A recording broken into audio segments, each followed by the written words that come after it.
జీవితంలో సుఖంగా ఉండాలంటే 3 మాటలు గుర్తుపెట్టుకోండి. ఇదివరకు చెప్పలా, ఇప్పుడు చెబుతున్నా. రాసి పెట్టుకుని చేయండి. మీకు దుఃఖం వస్తే నాది పూచి, కానీ ఖచ్చితంగా చేయాలి. 1, ఎప్పటి పనులు అప్పుడే చేయాలి. 2, ఎక్కడ వస్తువులు అక్కడే పెట్టాలి. 3, ఎక్కడ విషయం అక్కడే వదిలేయాలి. ఈ 3 చేస్తే సుఖంగా. ఇందులో మొదటి 2 చేయగలుగుతాం, 3వది చాలా కష్టం. మొదటివి కూడా కష్టమైన వాళ్ళు ఉంటే నమస్కారం, నాకంటే గొప్పవాళ్ళు. మీ ఇంట్లో ఎక్కడ వస్తువు అక్కడే పెట్టండి. 10 రోజుల తర్వాత చూడండి మీ ఇల్లు ఎలా ఉంటుందో. మంచినీళ్ళ గ్లాసు తాగాం, అక్కడే పెట్టండి. దాన్ని ఇంకో చోట పక్కకి పెట్టకండి, మళ్ళీ వెతుక్కోవాల్సి వస్తుంది దాన్ని. ఓ దువ్వెనతో తల దువ్వుకున్నాం, నాకు లేదా భాగ్యం, మీ అందరికీ ఉందిగా. ఆ దువ్వెన ఎక్కడ తీసారో అక్కడే పెట్టండి. ముఖ్యంగా మహిళామూలు నమస్కారం, లేకపోతే మాకు పని ఇక్కడ వెనక. ఆ దువ్వెన ఎక్కడే పెడతారు, మళ్ళీ తర్వాత ఏమిటో కనపడలేదు. ఏం కనపడుతుంది? అది అక్కడ పెట్టవలసిన చోట పెడితే ఆ ఆందోళనలో ఉంటారు, అది కనపడలేదని. అప్పుడు పాలు పొంగిపోతూ ఉంటాయి. అప్పుడు పాలవాడు బిల్లు కోసం వస్తాడు. అయిపోయింది ఇక్కడ పెద్ద కురుక్షేత్ర కలహం అయిపోయింది. ఇప్పుడే రమ్మన్నా, ఇప్పుడే రావాలా, ఏమిటో పనిలో ఉండగానే అందరూ వస్తారు. నువ్వు పనిలో ఉన్నావని వాడికి తెలుసా? లేదా ఫోన్ వస్తుంది, ఏమిటో నేను పనిలో ఉన్నప్పుడే ఫోన్ చేస్తారు, ఖాళీగా ఉన్నప్పుడు చేయరు. ఖాళీగా ఉన్నాను అందరికీ మెసేజ్ పెట్టామా, చేస్తారు.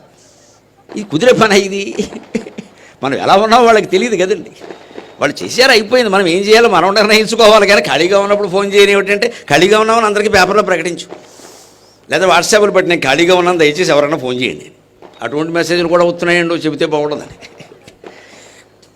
ఖాళీగా ఉన్నాం అని అది జరిగేది. దాన్ని బట్టి మనం పరిస్థితులకు అనుగుణంగా మన మనస్సును మార్చుకోవాలి. కానీ మన బట్టి పరిస్థితులు మారవు కదండి. మనం ఎక్కడ వస్తువులు అక్కడ పెట్టండి. ముందు చాలా తేలికైన విషయం ఇది. ఎప్పటి పని అప్పుడు చేయడం కంటే కొంచెం తేలిక. వస్తువు పెట్టడమే కదా, ఏముంది. విడిచిన బట్టలు వెంటనే ఎక్కడో ఓ బొట్టలో బారేయడం, మళ్ళీ ఎక్కడో అక్కడ పెట్టద్దు. ఇంకా ఆరేసిన బట్టలు మళ్ళీ ఎక్కడో ఓ చోట పెట్టుకోవడం, మడతెట్టి లోపల బారేయడం.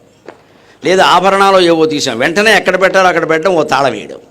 ఆ తాళం మళ్ళీ ఓ చోట్లో పెట్టుకోవడం, మళ్ళీ గిరగిర పట్టుకుని తిరగద్దు. ఇది చేసి చూడండి. ఒక 10 రోజుల్లో మీ ఇల్లు మీకు స్వర్గంలా ఉంటుంది. సగం బీపీ తగ్గిపోతుంది. ఇది తేలికైన పని. దీనికంటే కొంచెం కష్టం అయినా సుఖంగా ఉండేది ఏమిటంటే, ఎప్పటి పనులు అప్పుడే చేయడం. ఉదయం 10 గంటలకు ఓ పని చేయాలంటే 10:15 అయితే పర్వాలేదండి, 11:15 అవ్వద్దు, గంటంబావు ఆలస్యం కావద్దు. 10 నిమిషాలు అటు ఇటు అవుతుంది, పర్వాలేదు. అటే అవుతుందిలేండి, ఇటు ఎందుకు అవుతుంది? అటు ఇటు అంటాం కానీ ఎప్పుడూ అటే. కానీ అవన్నీ పర్వాలేదు, 10 నిమిషాలు పర్వాలేదు. కానీ 11:15 అయిపోకూడదు. 12:30కి భోజనం చేయాలి అనుకుంటే 12:30 బదులు పోని పావు తక్కువ 1 గంటకి చేయండి. కానీ 3ంటికి చేస్తే ఎలాగా? అంటే మనం సమయం పాటించలేకపోతున్నాం. ఆ ఎప్పటి పనులు అప్పుడు చేసామనుకోండి, చాలా ఆందోళన. ముఖ్యంగా సాఫ్ట్వేర్ ఉద్యోగులు, నా సోదరులు లాంటి వాళ్ళ కోసం చాలా ఆందోళన పడుతున్నారు వాళ్ళు. అటు ఉద్యోగం, మహిళలు అయితే మరీ అటు ఉద్యోగం చేసుకోవాలి, ఇటు ఇంట్లో. పైగా ఇప్పుడు వర్క్ ఫ్రమ్ హోమ్ అని ఇంట్లోనే తద్దినం ఒకటి వచ్చింది. ఇక్కడ స్వగృహే అని ఆచమనం చేసి తద్దినం పెట్టచ్చు. ఇక వర్క్ ఫ్రమ్ హోమ్ అంటే ఇంట్లో పెట్టే తద్దినం. అంటే ఎప్పటి పని అప్పుడు చేయడం అనేది అలవాటు ఉందనుకోండి. ఈ వర్క్ ఫ్రమ్ హోమ్ వచ్చిన తర్వాత మరింత ముఖ్యం అది. ఈ సమయం దీనికి మహా అయితే ఇంకో పావు గంట కేటాయితే మళ్ళీ మనకి వేరే సమయం ఉండాలిగా. స్నానానికి, భోజనానికి, నిద్రకి, అన్నిటికీ ఉండాలి. ఆ పని మధ్యలోనే ఓ గంట విశ్రాంతి కూడా తీసుకోవాలి, లేకపోతే మళ్ళీ చేయలేం కదా. అంచేది ఎక్కడి వస్తువు అక్కడ పెట్టడం మొదటిది. 2వది ఎప్పటి పని అప్పుడు చేయడం 2వది. 3వది ఎక్కడ విషయం అక్కడ వదిలేయడం. ఇది చాలా కష్టమే, కానీ నెమ్మదిగా ఆచరించండి. ఒక చోట విన్నదాన్ని ఇంకో చోటుకు మేయడం, వారెవరో కనపడగానే 5 ఏళ్ల క్రితం దాని గురించి మాట్లాడడం. అప్పుడు నువ్వేమన్నావు? తెలుగులో సామెత ఉంది, అమావాస్య నాడు అట్టెట్టావా, పున్నమి నాడు బూరెట్టావా, ఏమీ బెటర్. ఏమిటట ఇప్పుడు ఎందుకు ఆ గొడవ? అప్పుడు ఏం చేసావు? పెళ్ళినాడు, వీళ్ళ పెళ్ళి 20 ఏళ్ళు అయింది. పెళ్ళినాడు గొడవ ఇప్పుడు ఎందుకండి? తగాదా పెట్టుకోవడానికి. కాకపోతే ఇప్పుడు వీళ్ళు పిల్లలకి పెళ్ళిళ్ళు చేస్తున్నారు. వీళ్ళు పెళ్ళి 20 ఏళ్ళో 30 ఏళ్ళో అయింది. పిల్లలకే పెళ్ళిళ్ళు వచ్చింది. ఇప్పుడు వీళ్ళ పెళ్ళి గురించి ఎందుకంటే తగదా? పోనీ ఏమైనా పరిష్కారం అవుతుందా? అనవసరంగా కెలకడం. కానీ జీవితాన్ని ఎప్పుడు చిలకాలండి, కెలకూడదు. జీవితం సుఖంగా ఉండాలంటే చిలకాలి. క్షీరసాగరాన్ని చిలికినట్టే, పెరుగు చిలికినట్టే చిలకాలి. చిలికితే వెన్న వస్తుంది, కెలికితే వాసన వస్తుంది. జీవితాన్ని చిలకాలి. మాత్రం నిజమే, ఇంత ఘోరం జరిగింది, ఇంత నేరం జరిగింది, ఇంత ద్రోహం జరిగింది. What can we learn from this? దీని నుంచి మనం ఏం నేర్చుకోవాలి? నేర్చుకుందాం, వదిలేద్దాం ఆ విషయాన్ని. వదిలేసే. ఇంకోసారి అలా వస్తే ఎలా చేయాలో నేర్చుకో, వదిలేసే ఆ విషయాన్ని.